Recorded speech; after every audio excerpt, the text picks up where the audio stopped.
Hey now, welcome to the Dirty Side of the Track, America's leading Formula One podcast. I'm Brian, that's Rob. Today was a Saudi Arabian GP, which we both thought was good, but boy did it get crazy after the fact.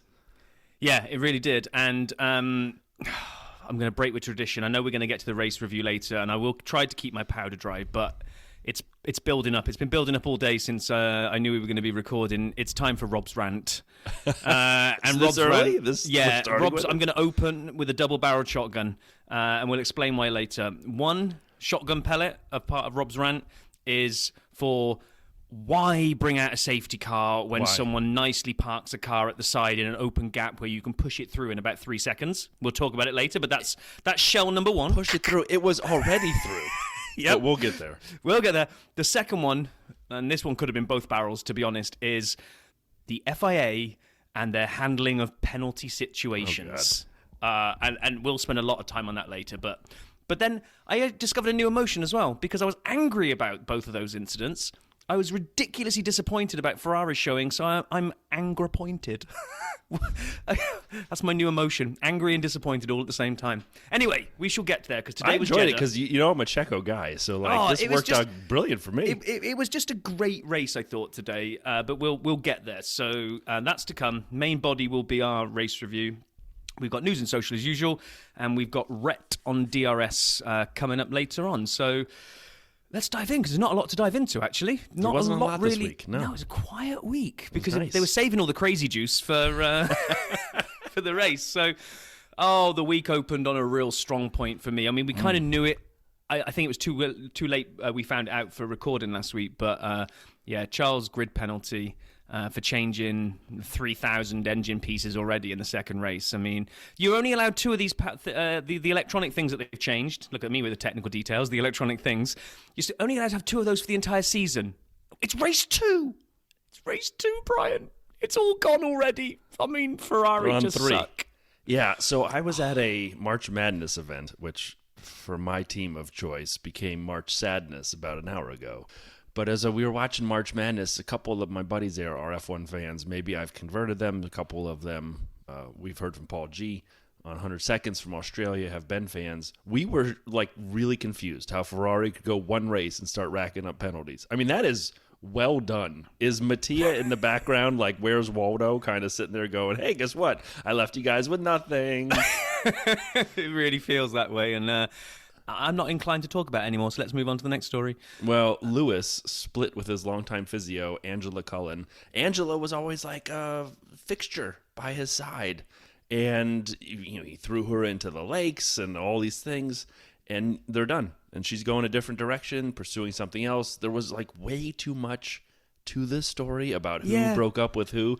Who cares? Who cares? It looked like when you actually looked at her Instagram post, to me, she's loved doing this for 7 years or whatever it is, but she's got an opportunity to do something else, which she's not letting on what it is yet. So it's okay, I've got a brand new opportunity. I'm going to take it. Thanks for the memories, Lewis. And they worked well together for a very long time. And then everybody wants to turn it around to Lewis splits from trainer. Well, if anything, it sounds like she probably had a new opportunity, but why let facts get in the way of a good story? But then there's something else that I picked up. We saw F1 has formally announced its support for Sir Jackie Stewart's Race Against Dementia charity, or RAD. I didn't realise that his wife had been diagnosed with it back in 2015, Lady Helen. So, there's obviously a personal reason for him being involved in the charity and founding it.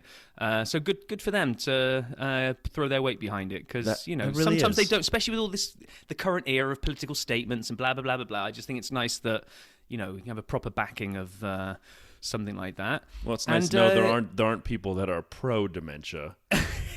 But I mean, this is a real serious charity, and I'm that's amazing. I didn't even know about this, and more power to it, and I'm happy the F1 is behind it.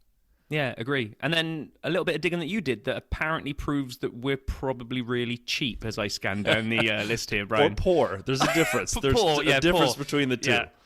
And the average 3-day F1 ticket prices in 23, according to F1destinations.com, which may be a real website, I'm not sure.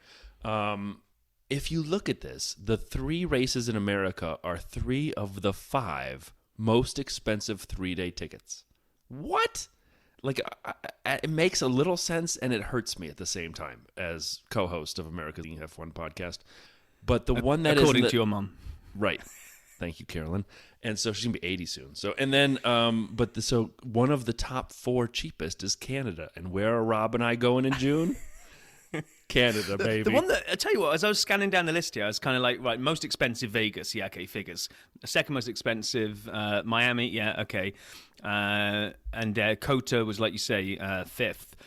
Monaco, 4th most expensive. Yeah, it makes sense. A new Monaco is going to be in there, right? So, okay, so you've got... What surprised you? Miami, Vegas, and State, Kota and Monaco are 4 or 5. Okay, but squeezed in there, just snuggling up behind Miami, and actually more expensive than Monaco, which and is a what blew boring my race. Mind. Yeah, and a boring snooze fest is Mexico. What? How? I don't know. Silverstone's in there just behind Kota.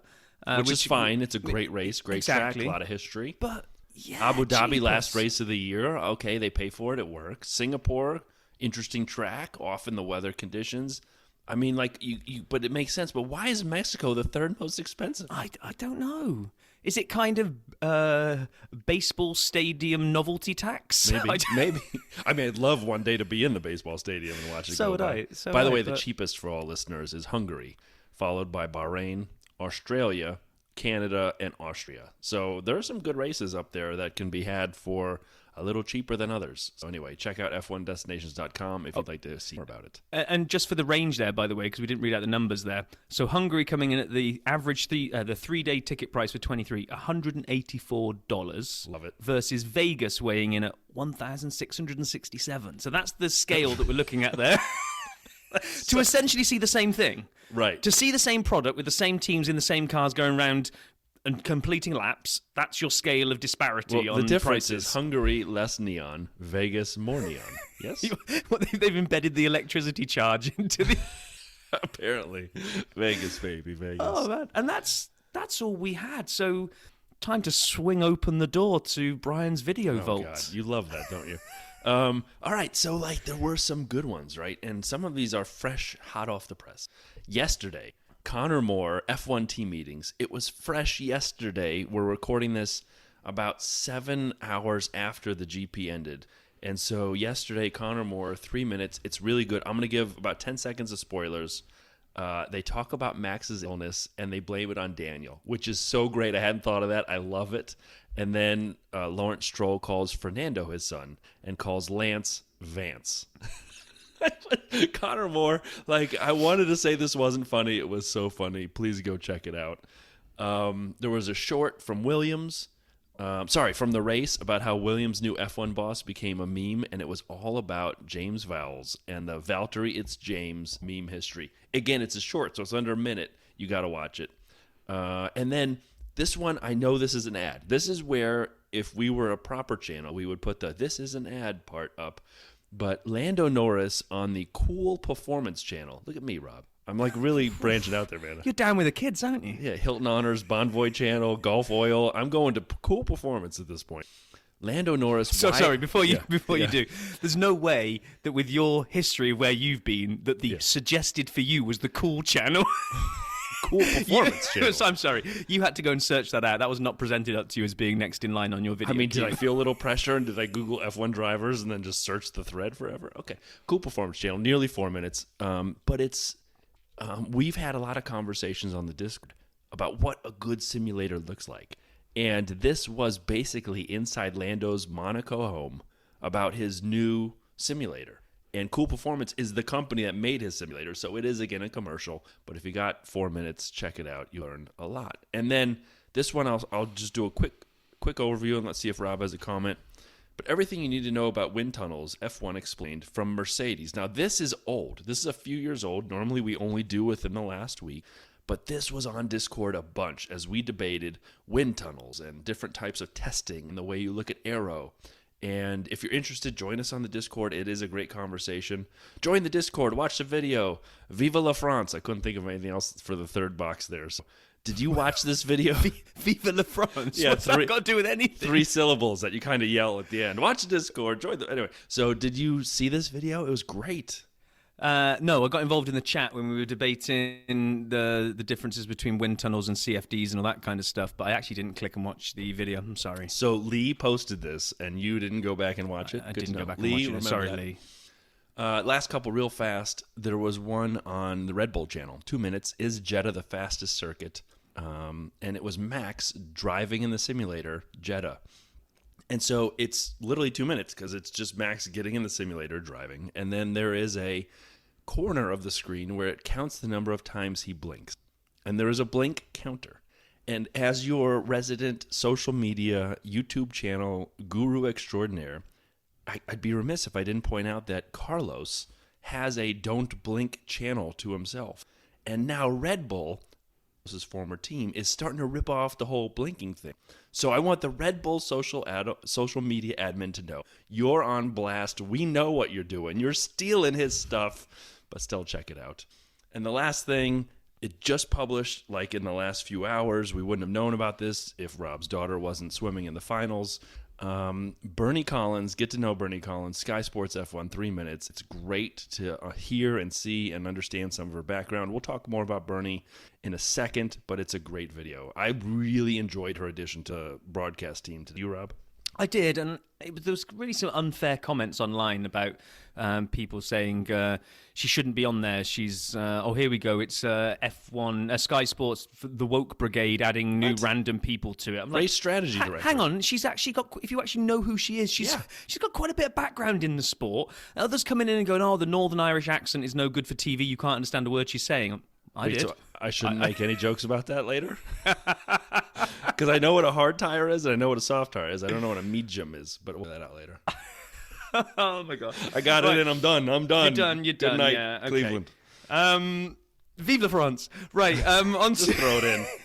I can't wait for... Oh, no, we haven't got Paul Ricard this year. You can't even use it. I can't. So, anyway, race week. Hit us. We're going to quickly saunter through practice because, got to be honest, not a lot happened. Nope. My favourite thing of all of free practice that really happened was the fact that I'd literally just watched the Seinfeld episode the night before when they get the BO smell in the car and they can't get the smell out of the car, and Checo starts radioing in halfway through FP1 saying there was a strange smell in the car, and that's all I had. The image then was Checo getting out in the Exactly. I got Checo getting out in the garage and like hugging one of his mechanics, and they're like, "Dude, you stink." But yeah, I mean, really, not a lot really happened in free practice other than we saw that Red Bull were fast, so were Aston Martin, and Checo we know Alfa Romeo had a problem. Yeah, Alfa looked bad. It's too high speed a track for them. Yeah, I think so. Quali came along. And Brian, you put a note in here about you thought turn 22 looked hard to nail. I did. It was like if you watch the end of FP3 when they started doing some real races, some real race simulations, turn 22 was a challenge. And when you watch the race later, there were a lot of teams who kind of cut it. They used some of their 3 allowances before a black and white sort of flag. They cut 22. 22 was a hard corner. And I started thinking, 22, that's a lot of corners to be arguing about. How many more are there? So Jeddah has 27 technically labeled corners, which is a lot. And I started looking into it, and I found at F1 Charts, which is a great Twitter handle, they list the number of tracks with the number of corners. And Jeddah has the most corners by far with 27. What I thought was kind of obvious is you think street circuits would probably be pretty close because they got a lot to navigate. Baku is second at 20th with Coda. Imola 19, I was a little surprised, but again, Monaco Street Circuit 19, Spa, humongous track, 19. Okay, great. What do you think has the least corners? What track has the least corners? I know you can see it, Rob. But do you want me to feign that no, let me think right now. As I was thinking about this, the one of them made sense. Monza, the Temple of Speed. It's a real track made for racing. It's fast. I figured it'd be low. It has 11, but it's not the least amount of corners.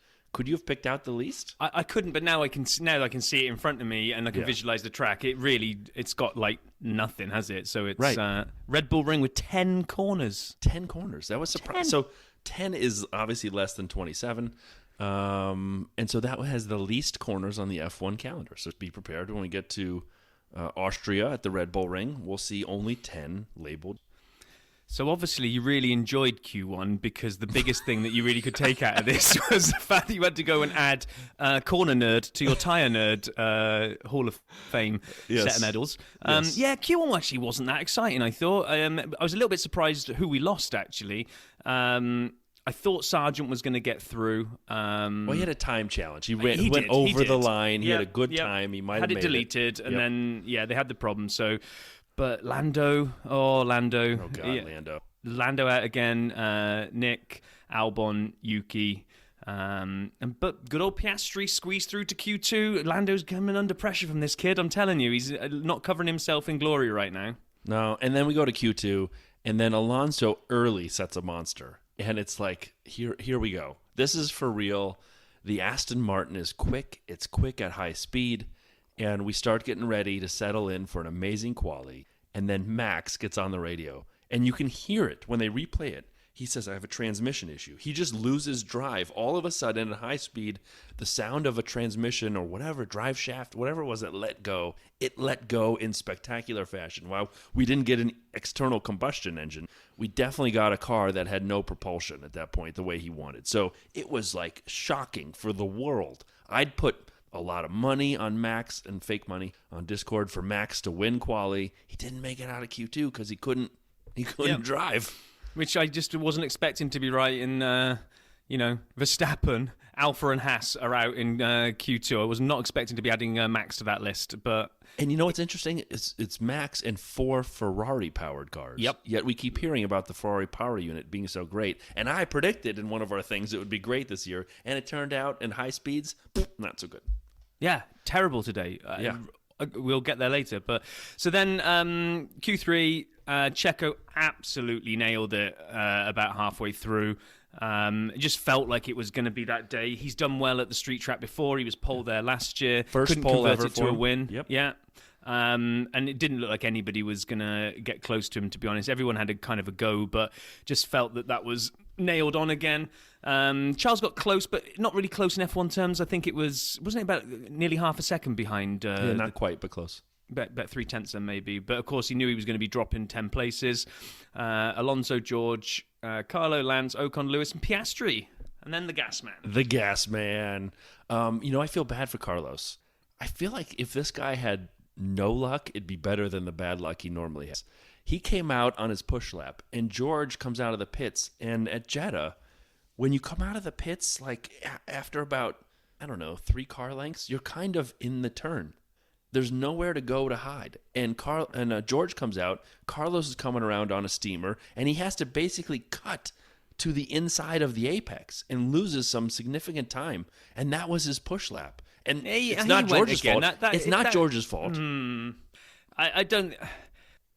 Carlo's got a lot to do this year because he's starting to look like the second best driver in that team by a long way at the moment now. Please don't. Can I play the sound because I love Carlos so much? Can I just do this? You can. Smooth operator! He sings better than he drives at the moment. Oh, God, don't say that. I'm sorry, it's true. Well, we did last thing on quali. We did learn from @virtual statman Sean Kelly, who is amazing, and by the way, underwent back surgery to get out of Bahrain. So I know Sean is not listening, but should someone tell him, please tell him we wish him well. Checo, with his second pole at the same track, joins Jean Alesi as the only driver's taken multiple poles, but all at the same venue, and Jean Alesi's was at Monza. So I thought that was really fascinating. That's a great stat. It is. It's better than your corner stat, to be fair. So, so here we are, then getting ready for the race, and it's got all the ingredients of an absolute cracker because we've got Max and Charles way back mixed up in the grid. Yep. We've got Alonso therefore given free run at Checo. Yep. We've got Carlo up there, the Mercedes up there if they're going to get some performance back together. It was of the midfield teams sprinkled in. Yeah, it was all set up fantastically. And do you know what? The start was great. It maybe promised a little bit more than we actually did end up seeing from Aston because we had Alonso chasing down Checo. We had great kind of those two staying like wheel to wheel for a long time. But it was all going to unravel eventually. I didn't even realise Alonso was over on the left-hand side of his box. I didn't see it when they showed the start line. By a foot. I mean, how know, do we know? I know. I didn't see it as kind of when you're waiting for the lights to go out. It didn't strike me as obvious that he was outside of his box. But anyway, that will come back to haunt him later. Or not. Yeah. Piastri. I watched that replay. He ends up losing some of his body. It was his wing, wasn't it? It was the front right wing, I think. Was it the gas man who ran into him? I couldn't tell. It was definitely an Alpine. I don't know, but it looked like he had more room on his left-hand side.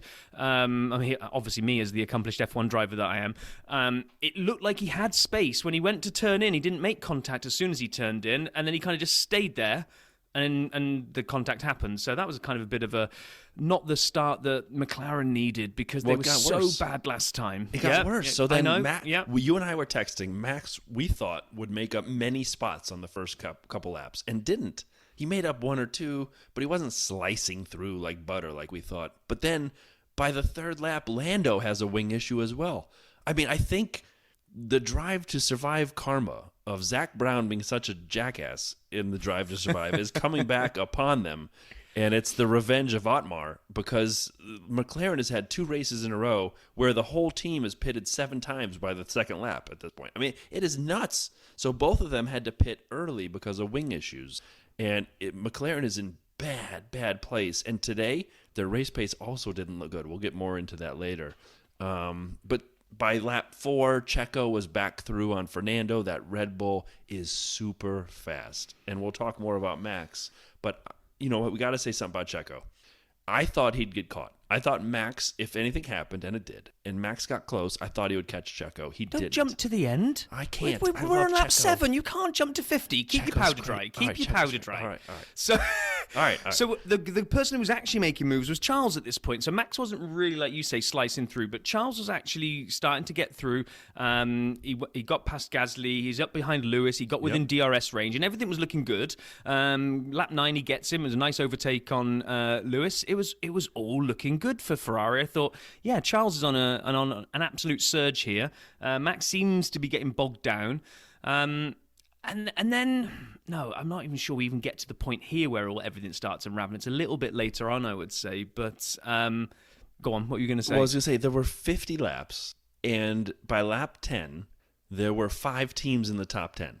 And you could have guessed 4 of them, right? You'd say by this point it'd be Red Bull would have made it in with Max. You'd say Ferrari, Charles would have made it in as well. Mercedes started there, they'd still be there. You'd say Aston Martin started there, would still be there. But who would have put money on both Alpines being in the top 10? Yes. Yeah, they 6. were doing... Esteban Ocon was 6th. He'd had no penalties yet. So big change for Esteban. And the gas man was up to 9, and I can't stop calling him that. I've been calling him many things for many years, but now this week the gas man is sticking, and Pierre Gasly was 9th, and you gotta love what you were seeing out of Alpine. Slippery and fast again this year. Yeah, absolutely. And then we had kind of already at lap 10, we had our first proper pit stop, not damage-induced. Valtteri came in for hards, which... Oh, Valtteri. He's going to get stung. This could have been a good strategy, maybe going to the hards this early and making them run, but the safety car that's coming soon is going to screw this strategy His up. car, something happens at the end too. We love you, Valtteri. Come back on the pod, Valtteri. You've got to be honest, since he's been on the pod, he hasn't raced very well, so I'm just saying. So could Don't say Brian. that. We'll never get a driver on again. I know. Then we got what... Right, I can't get angry about this because we like innovation in the sport. But, so Red Bull, we know, have got a rocket ship. I'm fine with that. I think the DRS in Jeddah is too long. I think it becomes too much of a gimme for most cars. But what I learned today, which I hadn't heard before, and maybe I just missed it, but even the DRS on the Red Bull is better than everybody else's. They said that with the DRS flap open, I think I heard them say a 17 mile an hour more than everybody else. On full DRS flap open, you get 17 miles an hour more in the Red Bull than anybody else. So even their DRS flap is better than everybody else's flap. Now, this is the bit that kind of makes me think, I don't like that, because DRS is like kind of part of the regulations, and I would have thought that would have been more prescribed, thou shalt have a DRS like this, and then everyone has the same DRS, and then if you've got a team that's got a ridiculously better DRS than everyone else, then how the hell do you actually judge how long to make a DRS zone on a racetrack? Because, it's overpowered for some cars, but won't be enough for others. So I'm now moving towards the whole just bin it, just get rid of DRS. No, don't. I've actually figured out a solution. It's not DRS, it's Adrian Newey. And so they count him as a consultant, so he doesn't hit the cost cap. But if he makes himself a sandwich, it then goes into the catering budget. And so what we need to do is watch what he's eating. 1 peanut butter and jelly sandwich, and it counts against the cap. and then they can't use Newey innovations from here on out because that car is amazing. And we'll hear a little bit from Pit Lane Paul later about the marriage of cars and drivers. But man, that Red Bull is unbelievable. And I do think teams will catch up throughout the year. Like, this gap will not hold. I'll talk about that in fantasy. But like you said, it's so powerful for Red Bull right now. It is like they are slicing through butter, and no one can catch them. And when Checo's in front, even without DRS, no one can hang on to him. Fernando tried twice and did a noble job, but he couldn't. It was fascinating. But what's your thoughts on DRS, though? Because... Keep it. I like it. No, but... Okay, but I how can you possibly have... Yeah.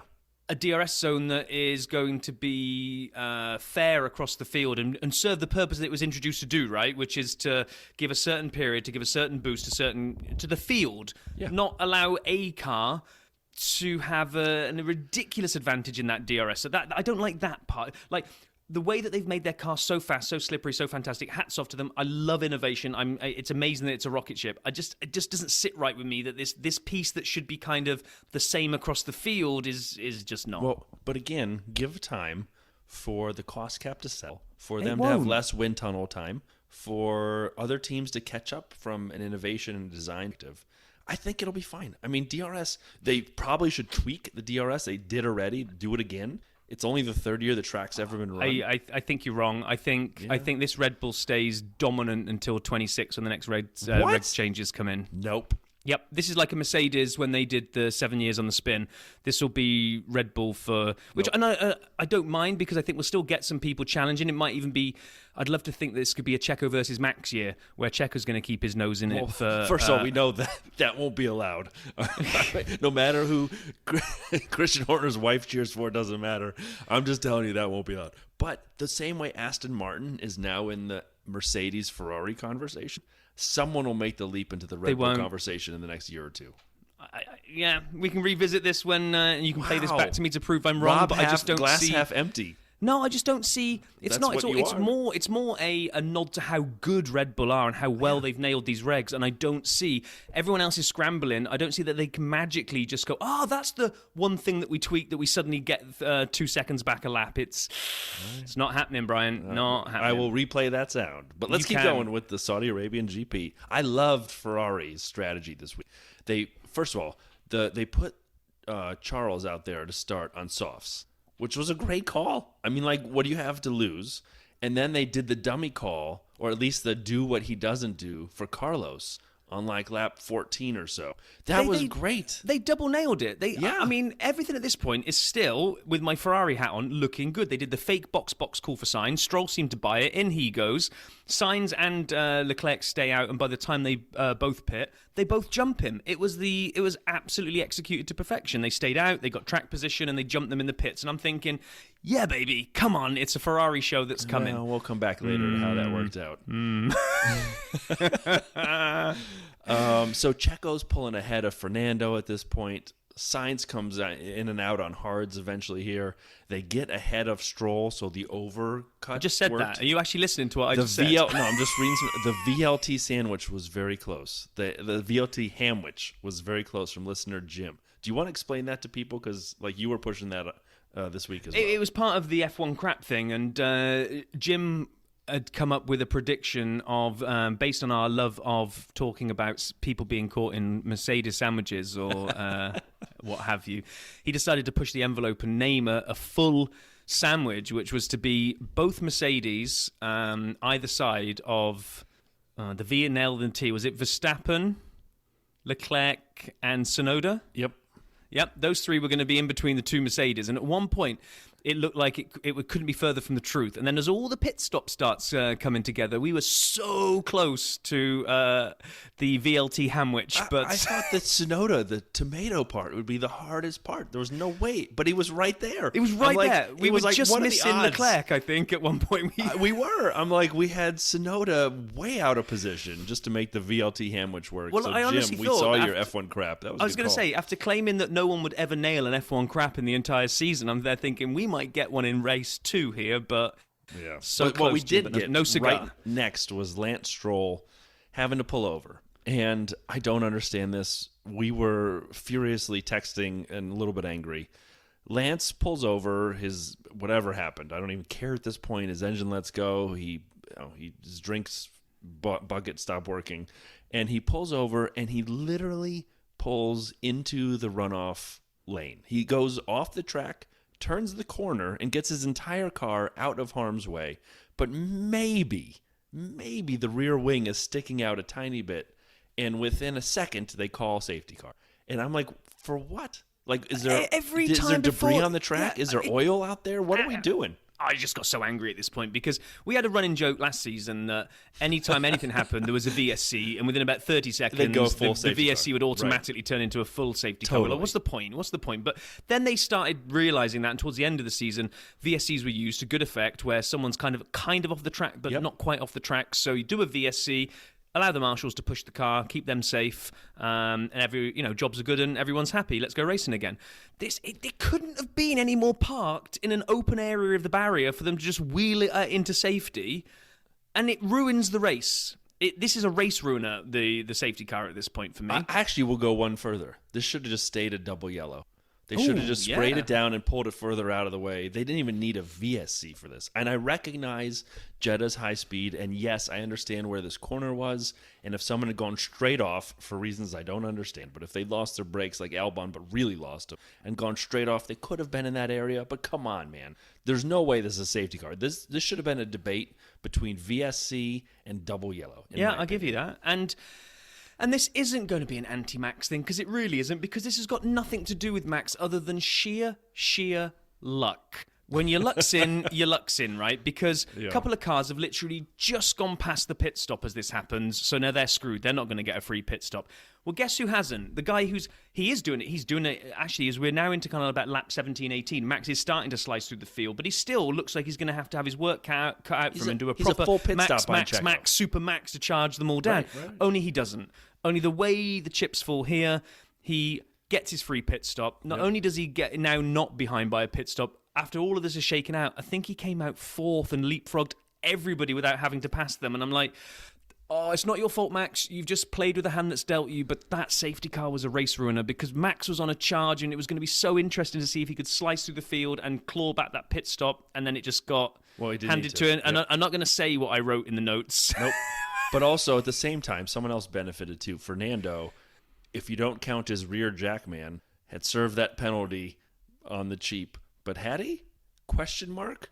And so anyway, but that's genius. That's actually more strategy, isn't it? Because that's a come in and take the penalty while you're going to get a cheaper penalty. That's kind of they get to make that choice. Whereas it's luck for Alonso where he is on track, because if he's gone past the pit stop, he doesn't get a choice to do it. But so everyone had pitted by this lap 20. Lewis is the only car in the top 14 on mediums. And at this point, everybody is on hards, which was fascinating because the hards were not working for anybody, and they took. Even for the people they ended up working for, it took forever to fire up. So it's like everyone kind of went to the hards. We'll see what happens. Can we make it to the end? Yeah, and that was really weird because... So Lewis comes out on the mediums, and I'm thinking, well, I can't believe they put him on the mediums with everybody on the hards, knowing that he's going to have to stop again. So the medium must be able to make it.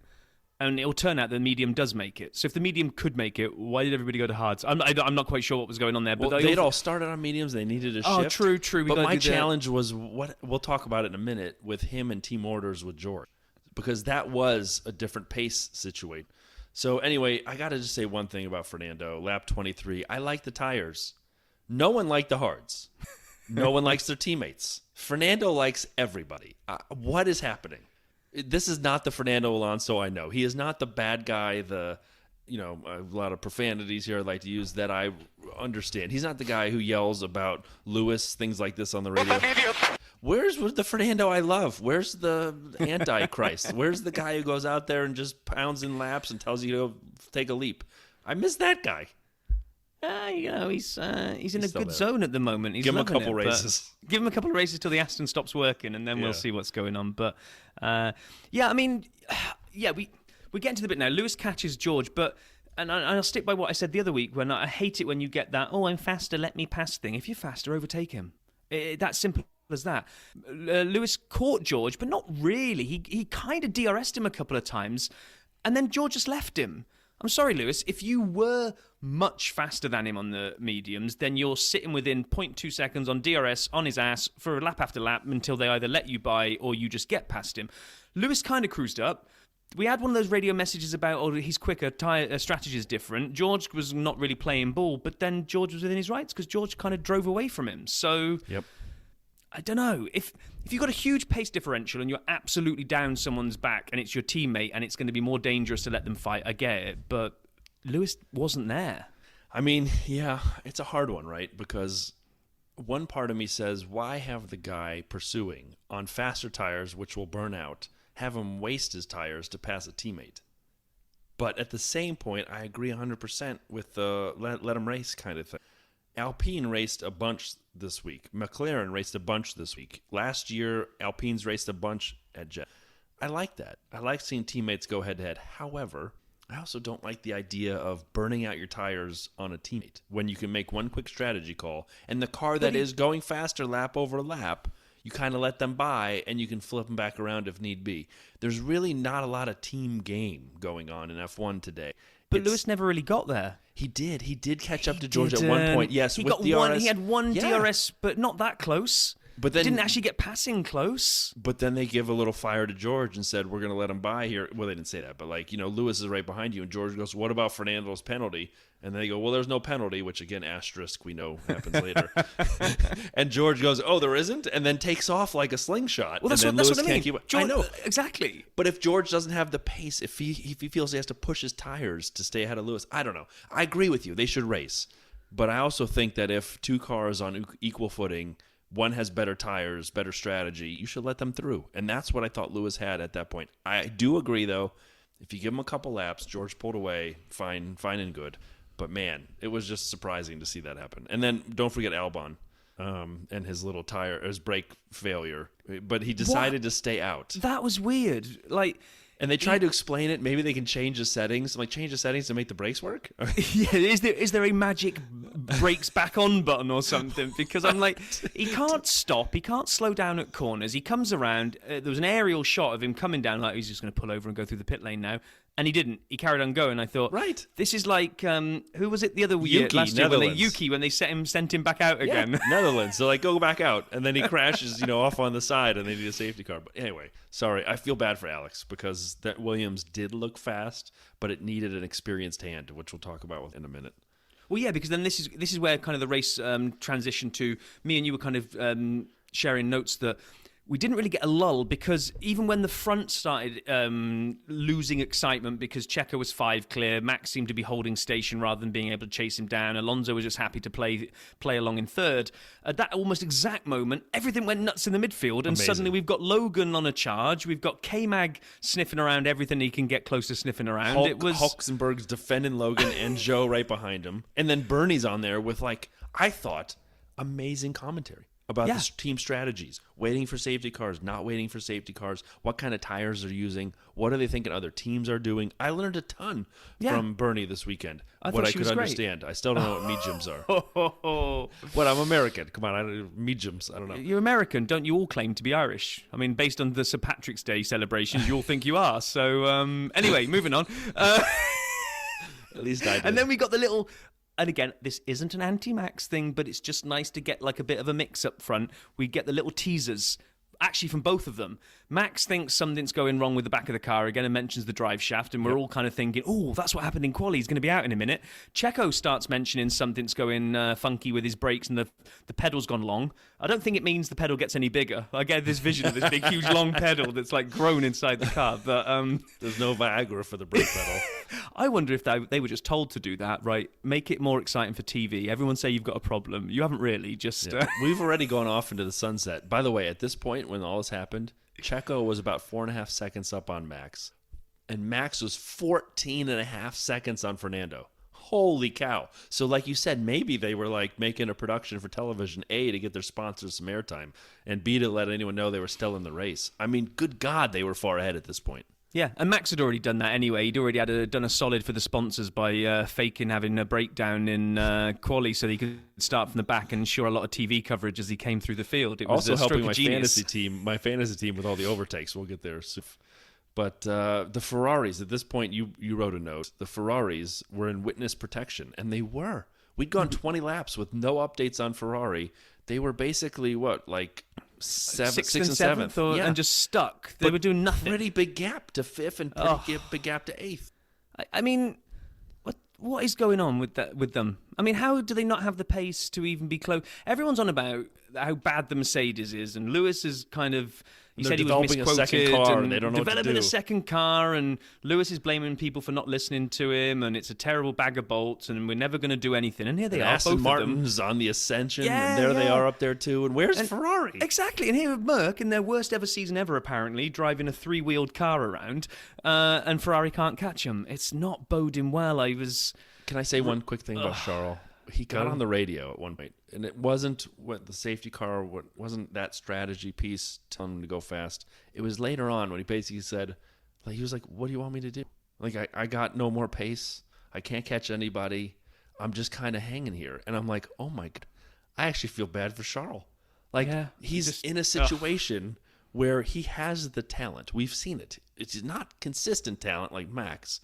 But he's got the talent. He is Mr. Saturday. If you want a quali lap today, I'd still grab Charles. But with this car on a high-speed track, he's 6th or 7th at best. And I don't get it, because it was the whole, reliability we've worked on, which means we can turn the engine mode back up again and get all the extra horsepower. And what was all that about? Load of rubbish by the sounds of things. Read everything going into this week. Highest top speed in Bahrain. You know what it meant? Nothing. Anyway. Actually, Lewis had the highest top speed in Bahrain, but never mind. Yeah, all right. So then we get the back of the field. I got to say this real quick before we kind of close the actual procession of the race. Oh, the message. I like Lando, too. I like everybody, basically. But so Lando gets the message, do not race, extra hard against Oscar. Basically just regular racing. And then Oscar just whizzes past him at this point. And by the way, when I say whizzes past him, it's for 15th, and there are 2 cars out. 15th position, Logan, Lando, Oscar, 2 cars out. This is the back. We'll talk about Valtteri in a minute. This is almost the back of the track. And Oscar, the rookie, passes Lando, who everyone thinks has amazing talent. Holy cow. I feel so bad for Lando. This guy is looked upon. Imagine if it hadn't rained in Russia a couple years ago. He wins that race. And I don't know if it takes pressure off him. I don't know if it's the Zach Brown situation. I think Lando's incredibly talented. Here he is getting passed by a rookie for basically second to last. And that's where we're talking about him now and McLaren now. I'm like, it hurts me to see this happen as somebody who appreciates Lando. Am I alone here, Rob, or what do you think? I think Lando, don't know the guy. Don't spend as much time watching him as I watch, say, English football. But there was a striker in the UK, plays for Manchester United, Marcus Rashford, and he was the hot property, the hot ticket in town. And then he just seemed to start getting distracted by off-the-field type of stuff. Other things seemed to be taking up his field of vision all the time. He was doing, and a lot of it was very good. It was charity work and all this kind of stuff. But he didn't feel like he got the focus on his game anymore, and he tanked real bad. Now, he seems to put that behind him, and he's come back and he's had a great season this year. I think Lando's in that middle season. I think Lando seems to be everywhere on social media. He loves the gaming side of things. He loves the social media. He loves this, that, and the other. I think the guy needs to maybe just settle down and start working on his racing again, because he's going to get beaten by Oscar this year if he's not careful, because I think he maybe believed his own hype a little bit too much, walks around thinking he's made of chocolate. And he comes across as a really nice guy, but do you know what I didn't like last year? I don't think he had to come out with the quote when they asked him about Daniel. Do you feel sorry for him? Yeah, Daniel? I'm in the same place. And he said no. And I'm like, it's okay for you to think that, because you're these single-minded competitive racers and you shouldn't worry about feeling sorry for other people when they lose it. But did he need to say it? Is he starting to believe the Lando hype train too much? And right now, it ain't a train. Yeah, no, I mean, you know what? I can't argue with that. I still support him, but you're not right. I want him to be good. I really do. But I don't know. I got a funny feeling Oscar's going to beat him this year. So then we had 2 last things on the race. By the way, if that happens, that'd be interesting. We had 2 last things in the race. One, we get the Fernando penalty potential conversation over the Aston Martin and Mercedes team radios, which says Fernando might be giving a 5-second penalty, at which point my brain breaks, because A, it had been like 30 laps since the pit stop. B, if it had been a problem, they should have known about it. And C, wouldn't it be a 10-second penalty? And so all of this is messing me up. And then George is pushing. And Fernando's pushing. And it works because George is 5.2 or so seconds behind at the finish behind Fernando. But I'm still sitting here yelling, that doesn't matter. It's either 0 or 10. It's neither of the above. And just to be clear, the point, it's not a 10-second penalty. It's 5-second penalty, plus you never served the original 5 correctly. So 5 and 5 is 10. And I'm like, I don't understand this. But it's been so long, this can't be true, right? Nothing's come across. The directors and commentators, nothing's come across. And as I'm wrestling with this in my feeble mind, Max goes, hey, can I get the fastest lap? And his engineer's like, GP's like, no, don't worry about it. Max goes, forget it. I'm going to do it anyway by myself. And basically charges his battery, drops back on lap 49, and on lap 50, takes it home. And this became a topic later. We'll get into it in a second. But those were a couple of my favorite moments of the race right on lap 50. Yeah, I mean, it was, lap 50, it was great to see Checo cross the line, take the win. Max does what Max does and just absolutely nailed it to get the fastest lap. I don't think there's anything wrong with that, even if... No. I don't even think you should even have to ask permission, to be honest. Well, except for that little challenge he's having with potentially his drive shaft. That was the only thing that if the team had said nurse at home and he did that, I could have seen a problem. But normally I wouldn't care at all. Agree with you. You're right. He's great at quali as well. He is another Mr. Saturday. Low fuel at this point, just banging home. I mean, no doubt. Yeah, and at this point now, because we're thinking nothing's going to happen with the penalty-wise, we've got Alonso comes on to celebrate his 100th podium. It was a great podium, great celebrations. I loved how much everybody was so happy for Checo, especially Jos Verstappen. Oh my God, that is a meme in and of itself. Like over the course of time, we will use that meme. He can't even fake it. He can't even clap or smile. The guy's right next to him. You can't pat him on the shoulder. Do you know the look he gave? He gave the look where, I don't know if you've had this in traffic, if a car is trying to cut in front of you, if you don't look at the car and make eye contact, you can pretend they don't exist, so you don't have to let them in traffic. He gave this straight-ahead stare. Checo's right there to his left, and he just looked vacant into the distance. If I just look straight ahead, I don't even know Checo's there. I don't need to celebrate. I'm not a Jos fan, and I'm not going to go into why, but Google him if you know more. Anyway, it was shocking to me. And then one last thing about the finishing order. Valtteri was last. And his car, something happened to his car. He was significantly behind towards the end. But Alfa Romeo did not look great this weekend. They are not a high-speed team, apparently, is what I'm going to take away from that. Yeah, no, he didn't do great. I mean, but I was happy to see K-Mag got into the points. Didn't he wrestle home 10th right at the death? I think so, yep. Yeah, that was good to see as well. Ferrari apparently finished. We never saw anything. Apparently they were in the race today. I think Valtteri, I don't know if something happened to the car. Like I say, the safety car came at the worst moment because they were trying to do the hard tyre early and cash in on that, and then that got completely destroyed by safety cars. And then they pitted later, and so they were taking something out of the radiator. Yeah. And then, just one anyway, to forget, we see the cool-down room, and there's a debate. This is one of my favorite parts. Checo and Max talking to each other about fastest lap. Checo goes, "Did you go for the fastest lap?" And Max goes, "I did, and I got it." And Checo's like, "Oh, why'd you do that?" Because it made a difference in who's leading the championship. And then they get on the podium, and the Mexican national anthem goes, and boy, that's a long one. Did you notice that, or was it just me because I had to pee? Probably just you because you had to pee.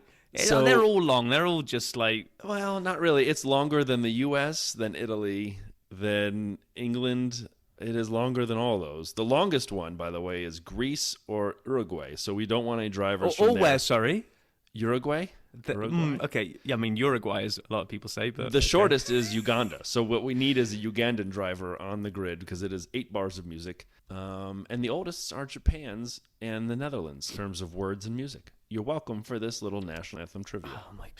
So then I kind of got back from the bar, and it was all kind of Alonso had got his 100th podium, and the world was at peace, and everything was fantastic. And then suddenly Twitter blew up with, "No, George is third because they didn't serve the penalty properly." And this was the second part of my rant that I opened the show with, right? Which is, oh my gosh, it's a sport governed by rules. Yes, and they have nobody from the rule overseers that are watching every penalty and making sure it gets served properly. It's not hard, right? You have somebody from the FIA that if they come in and say, we're going to serve the 5-second penalty, you have someone there with a clipboard probably where they can put a big tick in it or a big cross in it to say, yes, you served that correctly or not. This taking 35 laps to work it out, and by the way, it doesn't even sound like they did. It sounds like it was someone else sending in an email to tell them they might have messed it up and they should take a look at it. Probably Toto. Wait, were you thinking about this? Michael, I just sent you an email. Because Michael Massey wasn't there, even though it felt like it. I know. And then they've gone, okay, we've had an email here that says that maybe they didn't serve the penalty. Let's have a look at that, lads. And they have a look at it and go, you didn't serve it properly. So now I'm on rage level 10 at this point because Alonso has been robbed of the chance to counter the gap because, like, he could have easily, the way he got the 5 seconds out, he probably could have pushed harder and got the 10 and got the 10 in his back pocket if he needed to, right? George is robbed of actually being on the podium because Alonso's been up there swigging fake champagne and having a big party for his 100th podium that then, for this moment now, has been taken away from him. And it's all a shambles. And you're thinking, you're trying to get more eyeballs on this sport and you can't even get someone official to count to 5. I mean, that's what it comes down to, right? You've got nobody there that can count to 5 and go, yes, that penalty was served, guys. Crack on. I mean, it's not even count to 5. It is, what is the problem? Like, what's the definition? Is it touching car or working on car? And that literally is what it came down to. Well, and Mike Crack appealed the appeal. No, he didn't. I've got hot news off the press here. All right. So the only way, when they came back with this compendium of evidence of notes from last year's meeting and video evidence of other cars being touched and not having a penalty. But not working on. Touched working. That is not Mike Crack. That is nobody at Aston that we know right now. The person that helped pull that amount of evidence together that quickly, Inspector Seb. That's great. He was back, baby. All of a sudden, a little thumb drive appeared on an Aston Martin desk somewhere with a little note said, watch this. They had a little flick through it. Oh my gosh, here's all the evidence we need to get Alonso back on the podium. So they send this into the FIA. The FIA take a look at it and go, oh God, guys, they've got us here. This is my cousin Vinny level. This is... and they overturn it. So now we get the clown show going in both directions. Not only can they not officiate over a penalty in the first place in a timely manner, then they give it after the race and ruin a podium and ruin George, and then they go back on it. I mean, it is terrible, right? It is ridiculous. It took 2 laps last week for the FIA to tell Esteban that, hey, you didn't do 5 seconds, deal with it. And he dealt with it during the race. He didn't work. He got more penalties because of it. But they waited 30-some-odd laps for Fernando till the race was done. Till the race was done, he had no chance to try to kind of come back on it. I agree. That was totally ridiculous. And by the way, so the difference between touching and working is now the new rubbing and tugging from Hulkenberg, all of which are just promoting massage joints here in the U.S. But it was a great race, and we have some great stats. And in honor of Checo taking the pole and taking it home, we will use the mariachi version of SAP Stats. SAP Stats Saudi Arabian GP edition. So during the race, this came up from Crofty. Max and Michael Schumacher were both 15 of 20, 15 wins in 20 races. No one had made it 16 of 21, and Max didn't. He couldn't catch Checo. And I think before we finish this episode, can we give a shout out to Checo? Max carved through everybody. The safety car brought him into 4th, very close. He never crested that 4.5, 5 second tightness with Checo the rest of the way. And Max is clearly one of the talents of a generation, but he could not come closer to Checo than that. So I'd like to just give my boy a shout out. Red Bull have now scored consecutive 1-2 finishes in 2 races. The only time they've done that before was the 2009 British and German Grand Prix. That's the only other time they've done it.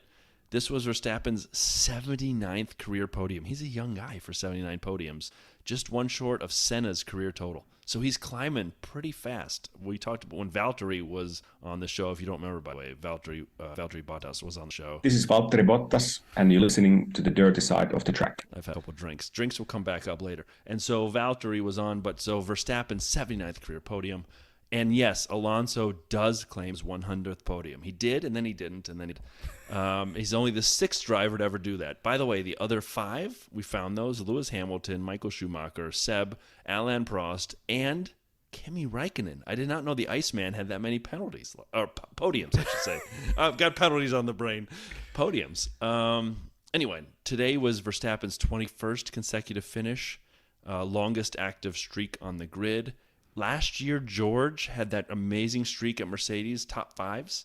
Well, Lewis just finished his second race in 5th, so keep that on your dance card.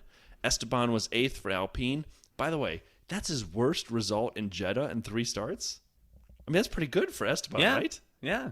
That was like shocking to me. As you already said, Rob, great point. Magnussen scored Haas's first point of the season. And Yuki has finished 11th in both races for AlphaTauri. And a couple of these are from Sean Kelly, F1 Statman, who had, as I said, back surgery. So feel better, Sean. We steal your stuff all the time. That's very nice, touching. Yes, get well, because we want to carry on stealing your stuff. Yeah.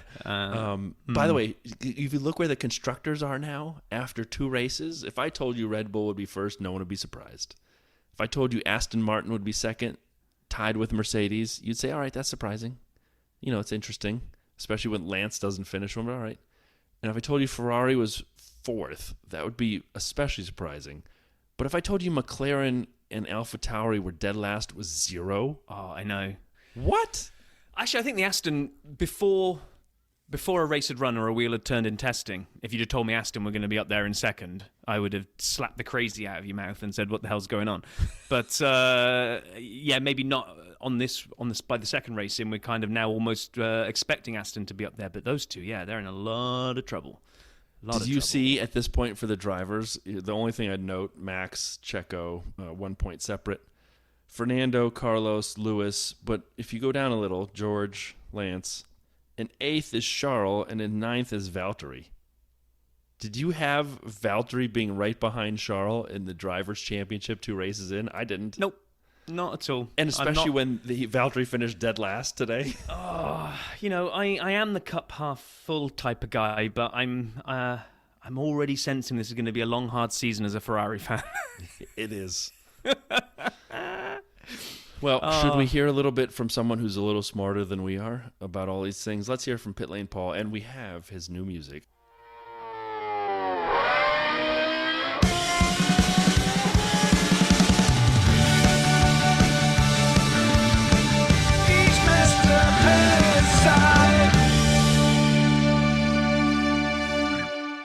Awesome, Andy, fantastic. So Paul called in, and you're going to notice a common theme in the report, but I'm going to let you figure out what it is.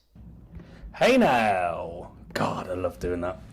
That was Jeddah. Jeddah rhymes with cheddar, as in cheese. And I do like cheese, make no mistake. I like Jeddah, to be honest. It's okay. Look, there's no alcohol here. That's a big problem. I was accused on the last review of actually drinking alcohol. I just want you all to know that wasn't true. I had a bottle. It was just a very joyous and lovely occasion, unlike this week, especially with the performance of my driver. However, I digress. Jeddah, it does hold a pretty fine water fountain that goes about 1,000 feet up into the air and into the Red Sea. It's one of the largest fountains in the world. And speaking of tall, they also house the largest flagpole in the world at a staggering 171 metres high. That's a very interesting fact for you there. And to be honest, it's actually more interesting than FP1 and FP2, of which I always dislike anyway, to be fair. They're just tedious sessions. But then being biased, Friday is the longest day of the weekend for us guys, so it's also the one I dislike the most. That matched with the fact that you can't get an alcoholic drink here is pretty substantial reason to dislike it even more. Fridays there. In the last pod, I will touch on something very quickly as well. You did mention drivers and winning race cars. It was an interesting section. And you were talking, does a driver, is it all on the car, is it all on the driver? I'd actually urge you to go back to 1997 and take a look at Damon Hill, who was the reigning world champion at the time, who took a random move to Arrows, who basically had never won a race and its 20-year history, But he did come very close that season to winning the Hungarian Grand Prix when a hydraulic leak on the very last lap ruined that chance. But anyway, just to touch on that one, sometimes, it isn't always the car. But yeah, so you can't get alcohol here, and clearly that's not affecting me. So I'm going to move on to Saturday in qualifying. Nothing to shout about there either, just like the alcohol in Jeddah. There's not a lot to really shout about. And Max starts well down, and Charles has a penalty. Esteban Ocon's probably got a penalty for having penalties in the last race, so probably get another penalty. Only joking, to be honest with you. So this section, to be honest with you, is always pre-written before the race, so it's currently 1 hour and 20 minutes of lights out, and then you never know how things go. For me, I believe Max will come through and probably win the race, but let's see in the next section how right I am. And that next section starts now, because the race is finished. I'm now back at the hotel. I've just searched the minibar. There's no alcohol here in Jeddah, but it's not a problem, clearly. Good race, bad race? Look, I don't know. I mean, I'm going to be biased and look at it from my point of view with Valtteri. It was a nightmare. Last year was bad for Valtteri. This year, the car just, I don't want to go there, really. It'll drive you to alcohol, which you can't get in Jeddah. You can't get alcohol in Jeddah. But the race, it was okay. Max came through as expected. And I was sort of about it. It's a few little battles towards the back end with the McLarens. It's good to see in Haas. But I guess it was an okay race. The drone show was pretty special. It would have been great to have watched that with an alcoholic drink, but they don't serve any alcohol here in Jeddah. Not that clearly that's not a problem. So that was really my review of Jeddah. I'm glad to go. I'm leaving in a few hours to go to Dubai, where you can get alcohol in Dubai. I might have a glass because you can't get any in Jeddah, and that doesn't affect anything. If I could have alcohol, I would raise a glass to Ellis, who produced that magnificent entrance to my pit lane reviews, which is a take of the Killers, Mr. Brightside, which also touches me at home quite a lot. So thanks very much. As always, he delivers. What a superstar. And I'm going to leave you with this weird fact about Jeddah, and that is they don't do alcohol here. And it doesn't affect me. I move on, and you don't need alcohol to survive. But I have like a short flight to Dubai. When I do alcohol, luckily it just doesn't affect me. So, yes, goodbye. See you, Jeddah. So, oh my gosh.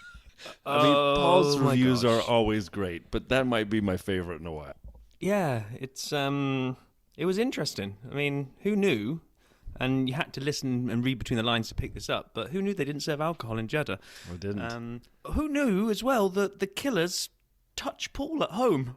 I'm not quite sure what that meant, but it was a great intro track by Andy.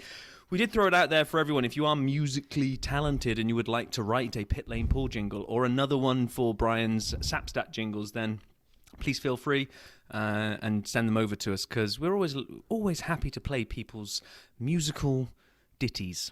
I'm going to go with ditty as a word. Yeah, no, it works. It was a rap song back in the day by Paperboy called Ditty, which I enjoyed. Moving on, fantasy this week. And by the way, Paul, just so you know, as we talked about, March Madness for me turned to March Sadness here in the States. So I've been drinking for a while because alcohol is allowed in Chicago.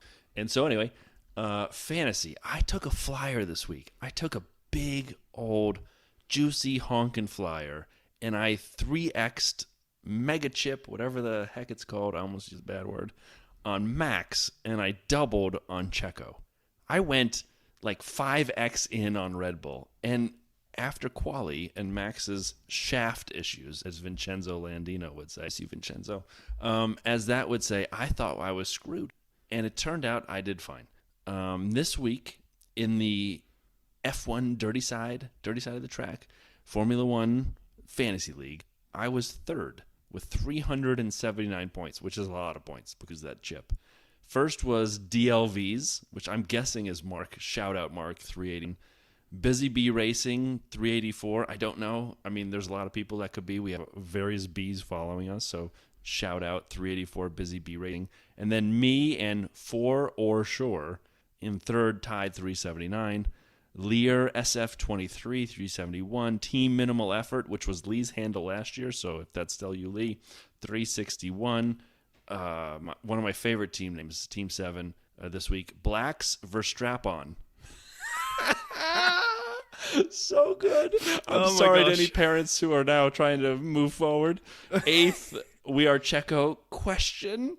9th, Vortices Racing A. And 10th is nothing other than Stop Inventing Motorsports, which is this. Stop inventing.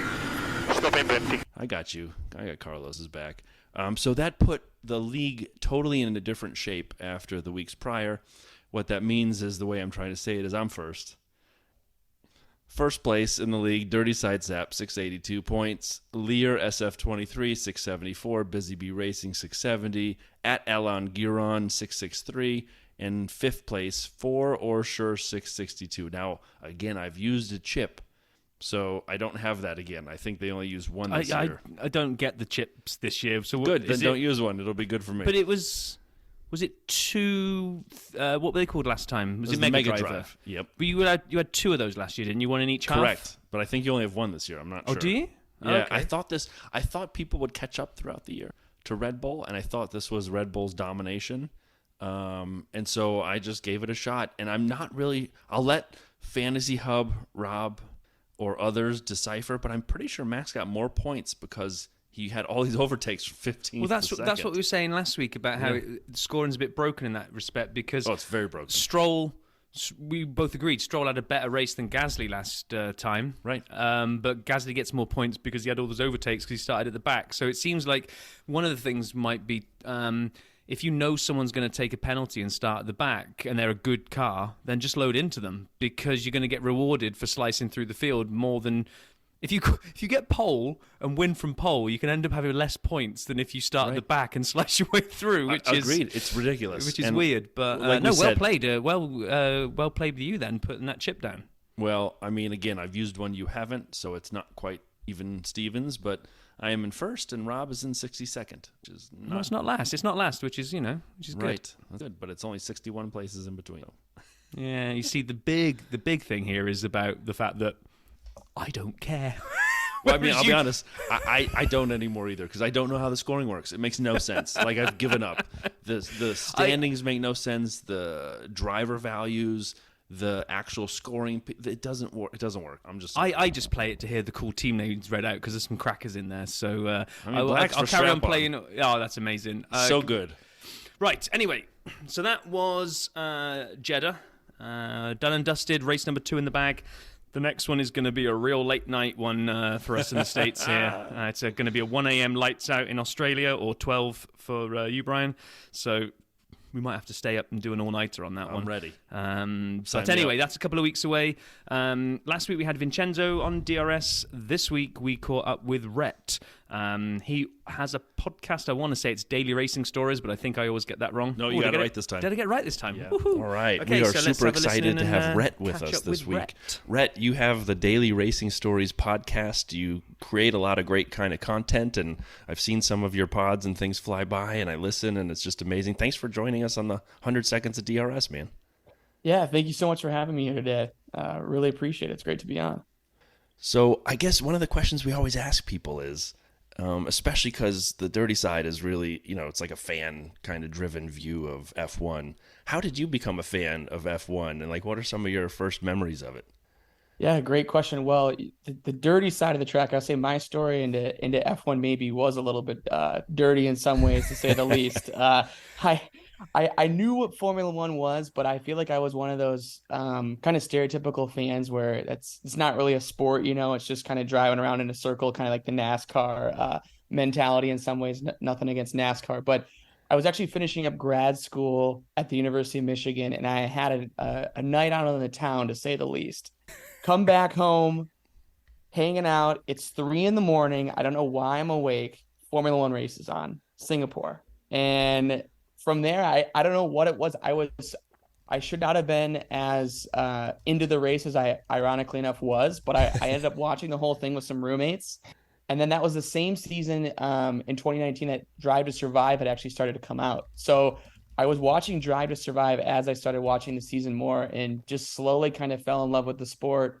COVID hit, and then I kind of just went down this rabbit hole of trying to figure out everything I could about Formula One and just kind of got obsessed with it, to say the least. That's amazing. That's amazing. So did it like when you talk about Drive to Survive coming out around the same time, like I love Drive to Survive. I think it's fantastic. I think it's a great behind the scenes look. I thought one of the years was a little over dramatized, not this year, but the year prior. But otherwise, I think it's great. Do you keep watching? Are you still a fan of watching Drive to Survive? Yeah, I definitely do. I will say to not finish last season's Drive to Survive, admittedly enough. I'm not really sure as to why, but this season I've only watched the first 2 episodes, and my goal with this season, because Drive to Survive is great. I feel like people, though, especially newer fans, which I'm going to still consider myself a newer fan in a lot of ways, I feel like a lot of times we're expecting drama 365, 24/7 based on the show. And in reality, we know in Formula One, that's not always the case. So this season, what I decided to do was, just as a good recap before races, I'm essentially just trying to watch the episodes as they would unfold in a regular season. Okay. So I only watched the first 2 episodes because of Bahrain, but I eventually intend to finish the whole thing out. So weird perspective. I didn't binge it, to say the least. Yeah, I mean, I'm with Brian on this one. I didn't like last year's one. It felt like they just tried to crank the drama up to 12, and it's like they didn't need to. There is enough drama. Like you said, there's enough drama to be had in the sport. Yes, when you package it together into bite-sized pieces, it's going to make it sound like it's 365. But actually, there is enough natural drama in there. You don't need to manufacture it. So no, I've done all 10 now. I've finished this season, and definitely enjoyed it way more than last year's one. So no spoilers. We won't mention anything after Bahrain. Not that it's difficult. It's hard to do that, though, because of their weird time traveling thing where you can be watching the Bahrain Grand Prix, then all of a sudden it's the end of the season. But it's also based on... a little bit trippy to me. Yeah, exactly. It's also based on real life. It's... I'm old, and when Apollo 13 came out, I went and saw the movie in the theaters, and they make it back. So then in the movie, when they're in the ionization blackout, and everyone in the theater's like, are they going to make it? I literally looked to the girl I was with. I go, they make it. It's real life. So you have the same kind of thing with Drive to Survive. You know who's going to win. But anyway, I guess I have a question for you. So as an American, and you talked about being in Michigan, how has your enjoyment of F1 been shared? That's been one thing, for a long time. It was you had to find an F1 fan. Is it getting easier? Do you have friends who talk about it, or do you use social media to kind of find a chat? And obviously with your podcast, what do you do to kind of find that fellow fandom? Yeah, that's a great question. I feel like instinctively, because if you're a Formula One fan, you can kind of wear it on your sleeve sometimes. So my friends have instinctively got into it just because I've talked about it enough and kind of told them, hey, you're watching a race with me and we're going to actually figure this out together. It's not as boring as you think. Yeah. And my fiance's gotten to it a fair amount, but the cool part, there's actually a account on Twitter. I believe it's F1 USA. And the gentleman who ran it had a group in San Francisco that he met up with religiously to start watching races. I posted it. I don't go on Reddit all the time, but I posted it on Reddit for my city, and I got 20,000 views. I got about 50 comments. In the first time ever, last weekend, we actually watched the inaugural race. I watched it with 15 different strangers in my hometown, which is really cool. We went to a bar, had a nice breakfast or brunch spread, and just watched it. We're going to continue to do it. So it's slowly been growing, which has been awesome. That is amazing. So Rob does, I got to get on the bandwagon with meeting with people and going to the bar or wherever to watch. Rob does it too. And the difference is Rob ends up having 5 or 6 beers at 8 a.m. in the morning. I'm telling him he may have a problem. It's 5 o'clock somewhere. Don't worry about that. Yeah, exactly. 5 a.m. somewhere too. It might be pulling an all-nighter and you just wake up. I don't know what's worse. Exactly. No, I agree with you because it's we did it last season and we were at best getting 5 or 6 of us in there. And I talked to the bar manager at the beginning of the season. I said, "Look, you're going to do it again. Was it worth your while to get staff in on a Sunday morning? Because they're opening up early for this sport that no one really knows what the hell it is." So he said, "Yeah, let's do it again. Let's do it again." And Bahrain, we had 15 15 of us in there, which it doesn't sound like a huge, crazy number, but there's definitely more people coming out the woodwork. It's definitely like a sport that seems to be spoken about a bit more now. And talking about speaking about the sport, when did you decide to launch into doing a podcast then? And talk us through the kind of how you went from finding Singapore in a drunken state at 3 a.m. in the morning to deciding you were going to start talking about it. Yeah, great question. Well, I think for me, so my day-to-day job is in healthcare. I'm a practicing dentist right now, and in my career, I really like it. But my fiance works in healthcare as well, but she works in the ER. So we're ships in the night. I'm coming home, she's going to work, and that's the way it's been for the better part of a year and a half. And my motivation behind the podcast, in some ways, and getting into it was trying to find some medium, and it unfortunately doesn't stick to that all the time. That something that fans, I guess, don't always get. You get a lot of great podcasts out there, WTF1, a lot of those ones, but those are geared towards the fans that have watched Formula One, I want to say for maybe a lot longer time, or European based, Yep. And unfortunately, as Americans, I feel like we don't really get that equivalent a lot of times. And my point with Daily Racing Stories, as much as it is to, break down a lot of the current races, which a lot of podcasts do, such as yourselves, which is awesome. I feel like there's also that part where, a great example, you watch the NBA, right? You probably watch the NBA as a European fan. You're going to know who Michael Jordan is, right? It's a name that sticks out. Same with Senna, same with Schumacher, but you probably don't know maybe about Michael Jordan's flu game against the Utah Jazz. And those are the moments where I'm trying to get more focused in on where, the casual fan, when you're watching F1, there's those highlights of, turn 3, this collision happened back in 2000, or this is where someone else spun off. It's like the casual fan's like, I have no idea what they're talking about. I know who these drivers are. I just have no idea what's going on. So the point of the podcast in some ways is try to hopefully extrapolate on those things and educate the newer fans. And for me, it's just a passion project. I love connecting to people, guys like such as yourself, and just really trying to grow the sport at the end of the day is all I really care about, and learn about it too. That's awesome. That is a great take on it. I think that's a great explanation. Daily Racing Stories. You better check Rhett out there. So then I guess I have a question for you as a fan, and as you kind of watch the progression of the sport, and now having more people to talk to, 15 strangers even last week at Bahrain, and meeting people who are also fans. Where do you think F1 goes in America? Right? I mean, we got Vegas coming this year, which... I'm excited about it. I basically am this guy, Vegas, baby, Vegas! I'm like excited about that, even though it's an upside down pig in the racing. Well, we'll see. But I'm excited for that. I can't wait to see Miami 2.0 this year and see how it goes. And, I'm just curious, what do you kind of see in the medium and long term as a fan like us here in the States? Will it stick? Will there be more of us? Will the wave recede at some point? Curious what you kind of think happens. Yeah, it's a great question. I think the fandom will only truly go up as time goes on. I think it's funny enough because I feel like when we talked about like the European fans, I had a good chance to connect with another guy, Dr. Obbs, and he went to a race at Silverstone, and he was blown away by the fact. I remember him telling me, he's like, you know what, the average fan I felt like they was there was like a 13 to like a 18-year-old teenager that was a Lando Norris fan, and it's a lot more younger fandom. And I think in America there's a huge market for that. I don't see a lot of people going crazy necessarily all the time with some other sports, but I think it's an oyster ripe for a shucking.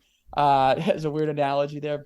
I really think it could pretty much go parabolic. My biggest concern being a newer fan, and I would love to almost reverse the question with you two as well, having watched Formula One for a while, is having more races in America really what F1 needs as a whole, even to expose America more to this market? Because I feel like the sense with a lot of fans has been, Miami, it was a great spectacle. It's trying to be kind of like a Monaco 2.0, but the racing that we got in the race there wasn't anything, overly special. Maybe we should go back somewhere else like South Africa. And my thing with Vegas, I think Vegas will do it right. I think they know exactly how to entertain people. I think that will be huge exposure for fans of Formula One or newer fans who aren't really into that Drive to Survive, don't have Netflix, whatever else. But I'm more curious because I feel like if you really want to grow the sport in the right way, you still need the races to be really entertaining. We get the spectacle, that's great. But at the end of the day, if you're a true fan, I think you want really good racing. And I'm just curious to see if Vegas will deliver on that. Yeah, I mean, I'll take my European take on it then and let Brian then wade in afterwards. But for me, there's something special about having a home race, and at the home race having a driver from that country that you can cheer for. So I think the US has always been kind of like on the outside looking in to F1. F1 is finally embracing that they try to say that it's a global sport. So actually, let's go and embrace the American audience a bit more. And it's just taken a lot of time. There's been a lot of false starts. I still remember the absolute ridiculous one back in the early 2000s when there was a big tire war and about 5 cars started the race, and like you had this packed Indy stadium going, what is this F1 thing? And it took a long time for them to recover from that, and now they're back. 3 different types of tracks on the circuit, 3 different types of experience. Miami to me is a bit of a blend of both showmanship and an okay racetrack. COTA is awesome racing but doesn't have a lot kind of to see, and Vegas is going to be the opposite. It's going to be North America's Monaco. It's going to be all about the glamour and the glitz, and but now, more importantly than that, now there's an American driving a car for people to cheer for. Now, I know Logan's not in a Red Bull and won't be winning races, but for me, I just think that's important. And I think other European fans that don't share my view need to get off their gatekeeping high horse and stop to protecting who's allowed to enjoy Formula One. There's too much gatekeeping. There is both country-specific, don't let those Americans come in here because it's all about the show. You've got other gatekeeping of there's too many, don't let these women come along and watch the sport. It's nuts. F1 should be global, and I'm happy we've got these 3 US races, and I'm really happy we've got a US guy driving a car as well. Brian? Yeah, I think it's a great question, Rhett. First of all, an oyster ripe for the shucking, wouldn't it be like a bicuspid ripe for extraction for you? Oh my gosh! Yeah, Hey. how do you know that terminology? He just Googled that. I'm telling you. No, I have a bowling league of 25 guys that we rarely bowl. We do other things. Anyway, a couple of dentists. Wow. So anyway, I'm impressed. P1 analogy right there. Yeah, thank you. So yeah, I gotta agree with Rob. I mean, I think that's a great question. If I really look out beyond sort of a 10-year horizon and try to figure out what's left, I think we may only have 2 races at that point in the States. I don't know which one leaves. COTA stays. It's just whether Miami or Vegas is still around. I recognize Vegas wants to host it longer, even though they haven't done the first. And I think there will be, the wave will recede a little. It's just kind of natural. I think things ebb and flow. Besides football, American football, if you hold that aside, I think you watch the NBA, has been on a little bit of a tear. Hockey, not as much. Soccer's growing. Rob, that's the same thing you play. You call it something different. And, baseball's trying to get back up. And, NASCAR was huge for a long time, kind of receded. I think we may see continued growth, but I don't think it's perpetual. And I think at some point we reach sort of saturation here, and then it recedes down a little and finds its natural state. I am just pleased that people know what it is. I mean, I was tired of having to explain to people what F1 was, and when I wore my Mercedes hat, people would say, "Oh, do you drive a Mercedes?" I'm like, "It's not about me. It's the team. I'm cheering for a team from Mercedes." They go, "What?" And I'm like, "Oh God!" And so I'm happy I have to do a little less of that. And I can wear my Ferrari hat, and people now don't think I'm trying to one day buy a Ferrari. No, I'm cheering for Charles and Carlos. It's like I can do that. So, yeah, great question. I think we will see continued growth. I don't think it's gonna straight line off into the future at that angle. But yeah, we'll see. We'll see. So one back to you as we're having this conversation. I guess I'd say as you look at F1 today, what's your favorite storyline? Like, what's the favorite thing so far in 2023 that has been fascinating to you? Is there something that jumps out and say, man, I can't wait to watch this year? Yeah, that's a great question. It was briefly touched on. I guess this isn't the full answer, but I think having an American back in Formula One is great. I think it's a lot of reason for fans to cheer for. We went a little bit in the backstory of Logan Sargent, which was great, and he's definitely made me a Williams fan tentatively this season. But for me overall, I think it's going to be the storyline around Aston Martin in particular, with Fernando Alonso, particularly because if you're a newer fan of Formula One, it's hard to, I guess, respect or kind of wrap your head around the fact of how long some of these drivers actually drive for. And Fernando Alonso, in some ways, I don't want to make it a complete American equivalent, but he's been a little bit of a journeyman, but he's still got that championship mentality like Tom Brady. I'm not done I'm still here. I'm still trying to fight, still going to win. And to see Sebastian Vettel retire last year, so close to this car being, possibly driving a world championship level car, and then Alonso coming in, taking over and saying, yep, I'm going to do it now. And I actually got the car to do it, has been so interesting to me. And for me, after actually watching that first initial race with those 15 odd fans from my hometown,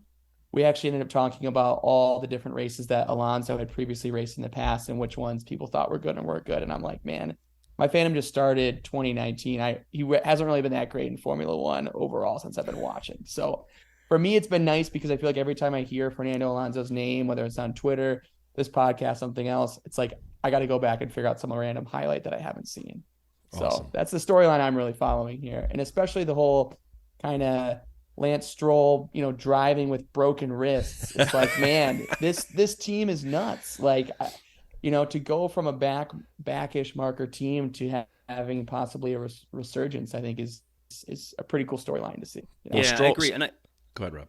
I was going to say my take on the Seb thing, and I could be way off here because I have no kind of I don't have Seb's phone number and chat to him about this, but I've got a funny feeling Aston Martin knew his plans fairly early on in the season, and he was tasked with all of his... He's always been a bit like a Michael Schumacher where he gets into the technical details of the car. He's like stories of him staying behind in the garage afterwards to kind of work with the mechanics and kind of fine-tune things.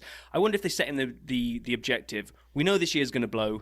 Can you just do Inspector Seb for the entire year and do everything you can to try to make this car better for us for next year?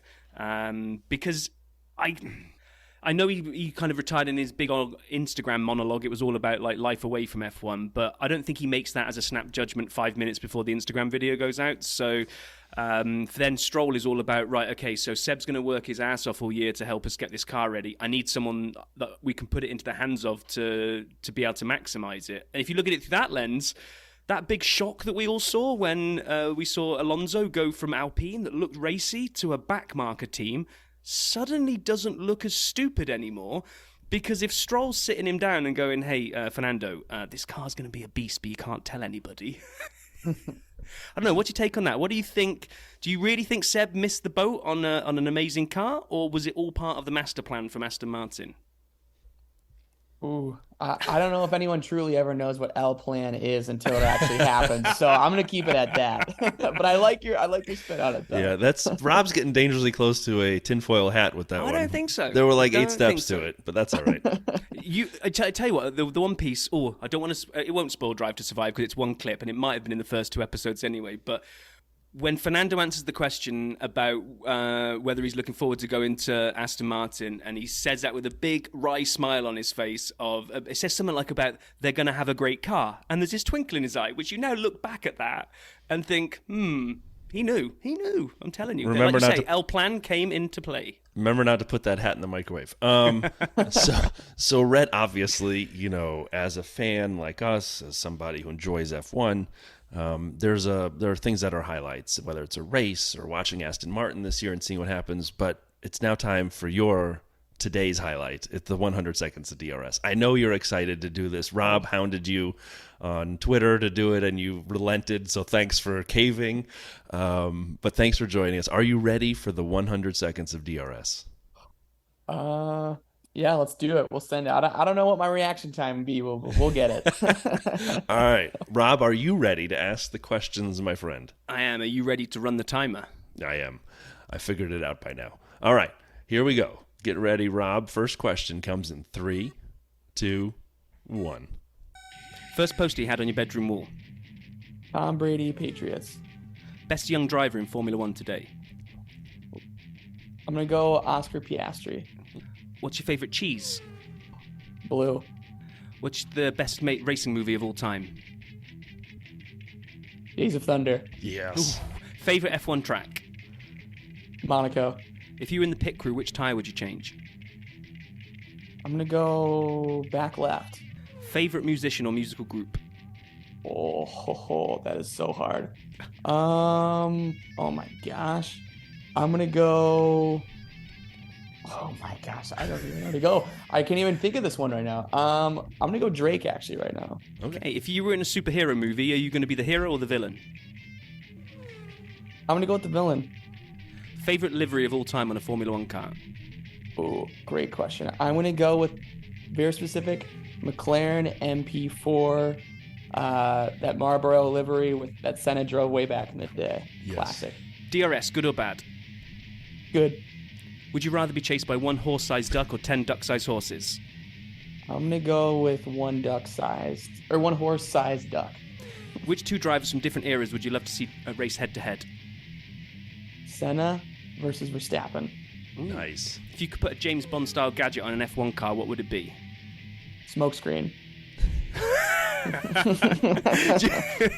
Do you have any lucky superstitions? Ooh, lucky superstitions. I will say this: before every F1 race, I will drink a Bloody Mary. Nice. And we've hit time. We hit it as Rob was asking. I got to try the Bloody Mary move. That might be a good idea, actually, before the race. Yeah, I will say this.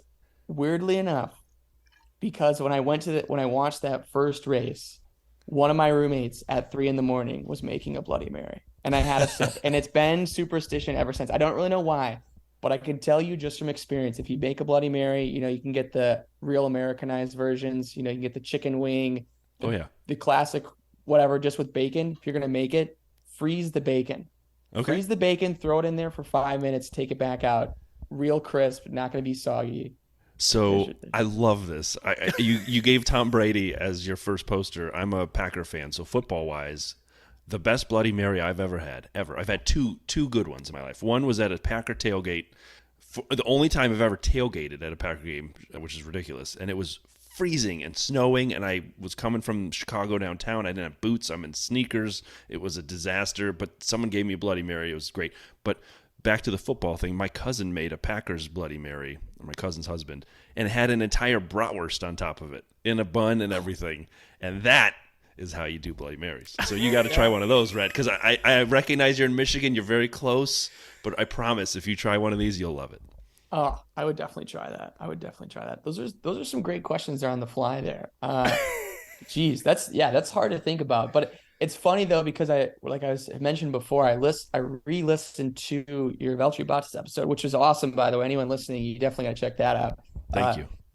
I would say this: the horse-sized duck-sized horses. I've heard that a few times, but if I'm actually able to take down a horse-sized duck is probably one of my favorite actual meats or game birds to eat. So that's where I'm thinking ahead right here. I'm trying to eat this thing.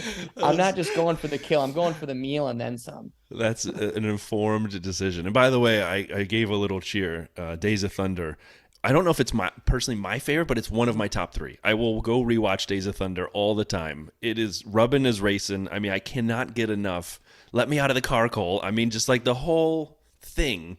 I love it. So I thought that was an amazing answer. I've actually last year sent Rob a bunch of clips on my cell phone that I took watching the movie and sent them to him just to annoy him because I love it so much. So great call on that one. Thanks for that, Rhett. That probably means now at some point over this weekend he's going to watch it again, and I'm going to get Days 100%. Of Thunder selfies. So thanks a lot. Be a lot of hairy hog. I'm glad to be that catalyst for you guys. I love it. Yeah, and I'd be remiss. I had one question for you both. That's a little bit. It's obviously F1 related, but it's a little bit curious. So, and I hope you won't mind answering, but we possibly have Andretti coming into Formula One, right? We got 2 different takes, one from originally across the pond. Now we're both all stateside here. My question to you is this: Andretti enters Formula One, right? What, and I don't want to say the most American, like Walmart, the most American-ish type brand, but what brand, in your opinion, would you actually want to see or livery on the side of that possible Andretti car? Oh, here we go. Hand up already. So I am older, and as such, I don't eat at this particular establishment much anymore. But there's no more American brand than McDonald's, and the colors are iconic. And the red, Andretti also has a red kind of in his color scheme. Could you imagine an F1 car with the golden arches on the side flying around the track? I think that would be friggin' brilliant. And I know the rest of the world will look down their nose at it. And that's why I want to do it even more. So, I think that would be, personally, I would love to see McDonald's tie in. And then, of course, Caddy's going to have the engine. So I want, the big ol' Caddy logo on the front painted on like it's like an Escalade kind of situation, even though it'll be thin paint. But yeah, so great question. That's what I would love to see. I'd love to see at least one American in the car. I recognize you got to get the best drivers, and if there isn't one at the time, great. But still, could you imagine Andretti flying around with a big old Caddy logo on the front, like it's an Escalade, and the golden arches on the sides, the side pods? That would be, for me. I don't know, Rob, what about you? Well, yeah, I mean, I was trying to think like the most American thing, and McDonald's jumped into my brain. That, or you'd have to go with the ridiculous, which would be that you go and you have the Disney branded, and you've just got Mickey Mouse ears on the side of the black and white car, the old silhouette style, with just the Mickey Mouse ears on the side pods. I hadn't thought of Disney. That is a really good one. Yeah. What about you, Rhett? Rhett, wait, before we let you go, answer the question yourself. So McDonald's definitely sticks out. If not, I would honestly say Coca-Cola. Oh, yeah. I think that would be great too. But I think what you had said as well makes sense, because in my opinion, it's like, like we obviously just had all these crypto sponsors leave Formula One. But in my opinion, I'm like, how genius of a marketing plan would that be? If the Andretti McDonald's car, podiums this week, get a free hamburger on McDonald's the next day. And they are global. Genius. So many fans works everywhere, flocking to McDonald's because of that. I don't call me crazy now, but I'm going to be investing in McDonald's stock aggressively now, just because we brought up this thinking idea. about that and the free giveaways and all the sort of freebies that I kind of get with my background will let you see it, but my Dunkin' water bottle. Then America apparently runs on Dunkin', so a white car with the orange, that could look pretty cool. But no, great question, and nice to actually have someone that comes on flip a question back towards us as well there, Brian. So Rhett, it's been absolutely brilliant. It's been a long time coming to get us all together, so thank you so much for coming on and doing this, and now adding your name to the 100 Seconds Club alongside Valtteri. And before we let you go, I just want to say, if you don't follow Rhett on Twitter, you should, at Rhett_Baylor, and then the Daily Racing Stories, amazing, at _ the DRS Zone. Check those out. Rhett, thanks for doing this, man. You are a champion. Yeah, no, thank you guys so much.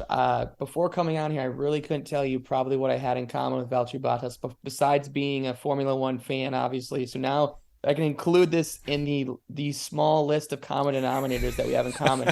I really appreciate it. And in general, it's been great, obviously, connecting with you guys. Thank you so much for having me on. This has been awesome. Anytime. Thank you, Rhett. And for anyone listening who wants to participate and put their name next to Rhett's, and I guess Valtteri's too, let us know at F1 Dirty Side. Thanks, everybody.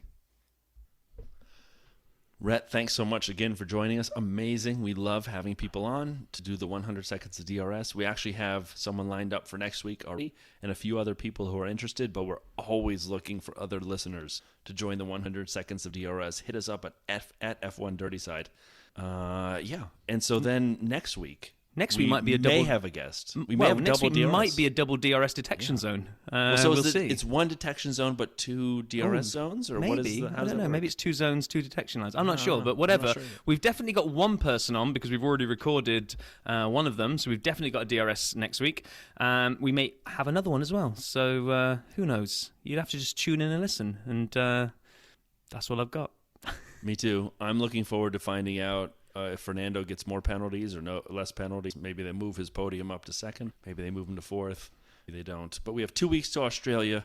Guys, everyone, thanks for listening. Have a wonderful week. We wish you nothing but the best. We'll talk to you next week.